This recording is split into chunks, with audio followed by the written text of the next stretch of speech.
Welcome to the Heavy Spoilers Show. I'm your host Paul, aka the Naughty Dog, who always has a ring to his name like Nathan Drake. The brand new trailer for Uncharted has just arrived, and there's a hell of a lot to unpack from it.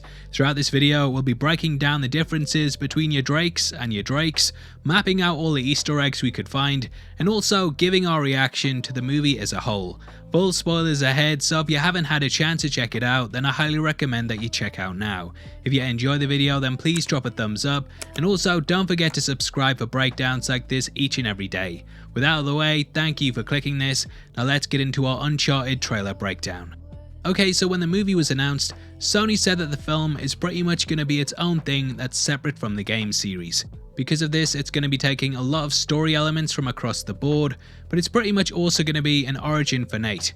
Now in the games, Sully and Nate met when the latter was younger, and it's going to be interesting to see if they bring this across, or if the pair meet whilst he's working as a bartender, which this movie seems to hint at.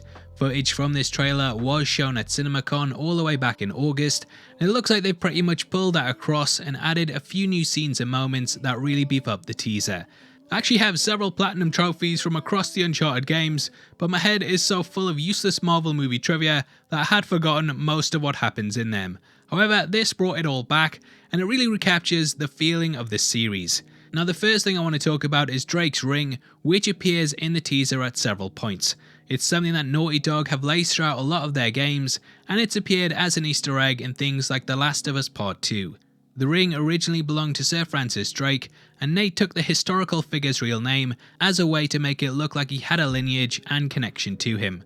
Francis didn't have any children, and as we learn throughout the series, Drake merely adopted the moniker to pay tribute to him and his expeditions. Inscribed on the ring are several things, including the date the 29th of January 1596, which is actually the day after Francis died, and this made Nate believe that he'd faked his own death. There's also the Latin text, Sic Parvis Magna, which translates as greatness from small beginnings.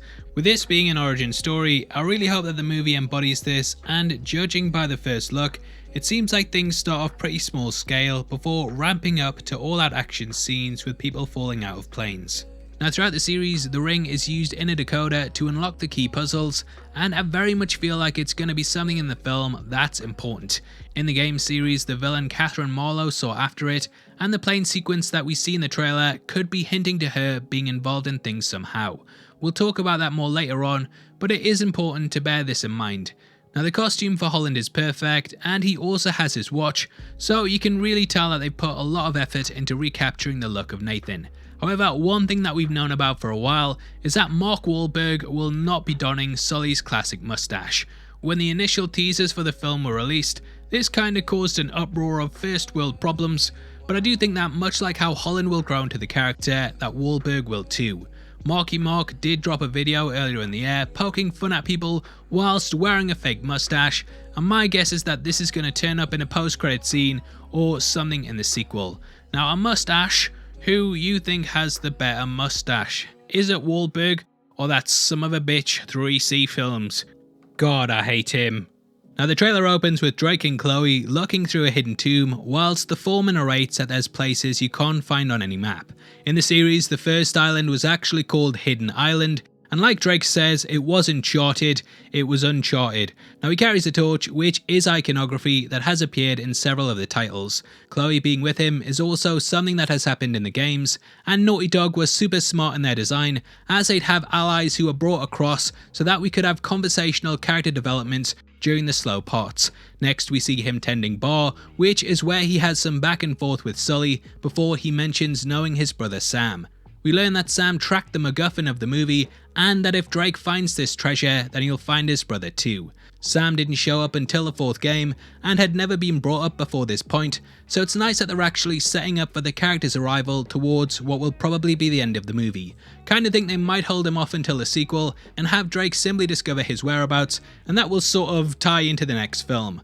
Now Drake brings up Ferdinand Magellan, who is believed to have been the first person to sail around the world. We also learn of the ship's treasure, which is worth 5 billion.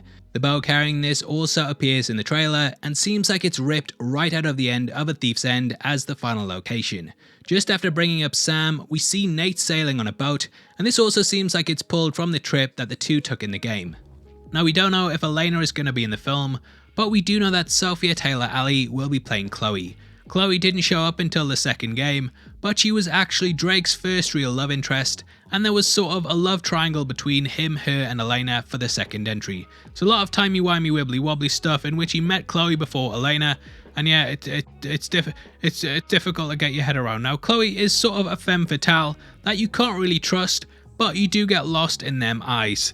Now I think having her feature in the first movie is a super smart move. They can have Drake kind of get his heart broken, and then he will go on to meet Elena and play a little Crash Bandicoot with her. More like Smash Bandicoot. Now speaking of female characters, we also know that Tati Gabrielle will be playing someone called Braddock in the movie. Gabrielle is just coming off the back of You Season 3, and she's also starred in Chilling Adventures of Sabrina. She's a great actress, and though Braddock is a completely new character, I believe that she's based on Nadine.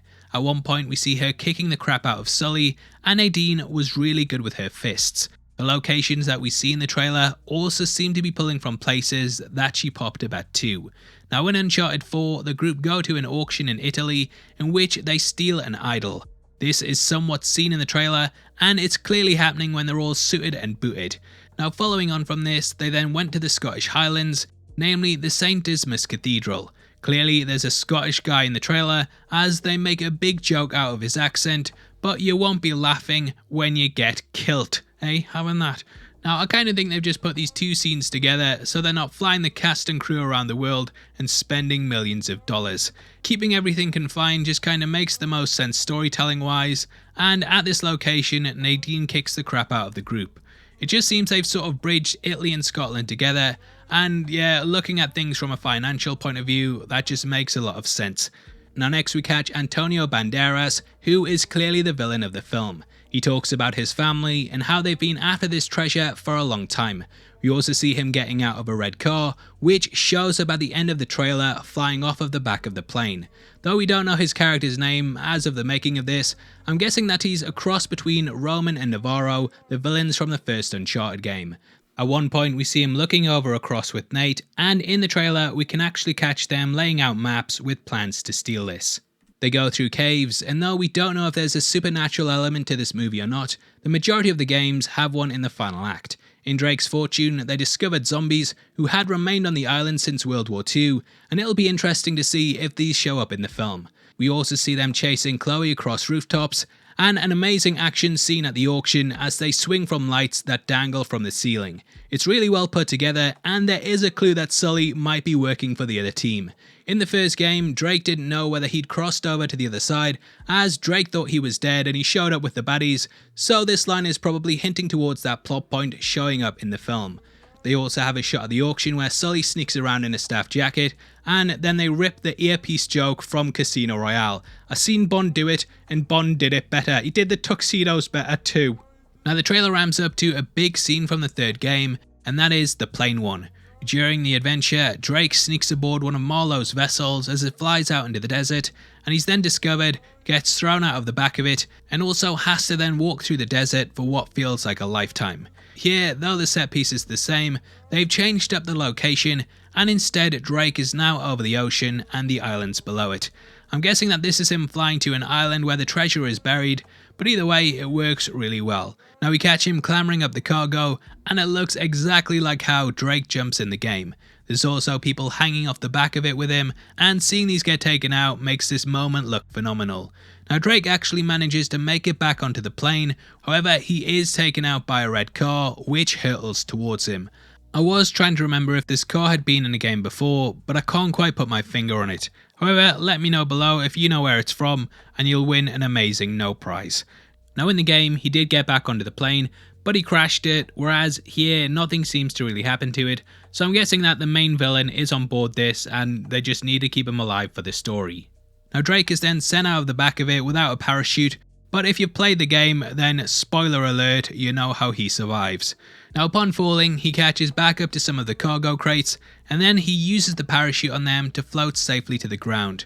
Whether they do that in the movie remains to be seen, but I don't see how else he gets out of it. Anyway, that wraps up the trailer and sends it out with a bang. Now as for my thoughts on the movie, I'm still a bit unsure on the whole thing. Though I thought this trailer was really good, there are points where I feel like it comes across as an old 80s action movie, and I just can't vibe with a lot of the casting. Now, I really like Tom Holland as an actor, and obviously this role is something that he'll grow into, but for me, he just doesn't embody Nathan Drake. I don't know if you've seen the Nathan Fillion short that was done, but yeah, that guy is basically the video game character brought to life. I know Fillion is probably getting to the point he's too old to do it, but that guy was born to play Nathan Drake. I'll say that until I die. I'll say that on my deathbed. Now, we are just seeing a small part of the movie, so it's difficult to judge how he's going to be when he's not hanging out the back of planes, but yeah, I think they've gone for a known actor over whether he's perfect for the role. The way he says, "Oh my god," when the Scottish guy comes on screen, it just doesn't quite strike me as Nathan Drake, but I know the guy is a good actor and that they're probably looking to age him up into the role as he grows. Now, on the other side of this, Mark Wahlberg is also really weird casting for Sully, and it's kind of mind-boggling they haven't given him the mustache. As I said earlier, I think they'll end up putting it in towards the end of the movie, and that video Mark posted out in response to internet backlash does seem to suggest that. I think that the actor might be in his trailer or indeed a dressing room, so if they're filming that for a post-credit scene, then yeah, at least it's going to be in the film at some point. Now, brushing all my criticisms to the side, I have to say they've really recaptured the look of the games, from the set design to the costumes, and just the way that everything feels. Other than the casting, of course. Now, the only thing missing was the 700 yellow railings, but other than that, it seems like they've really nailed the entire aesthetic.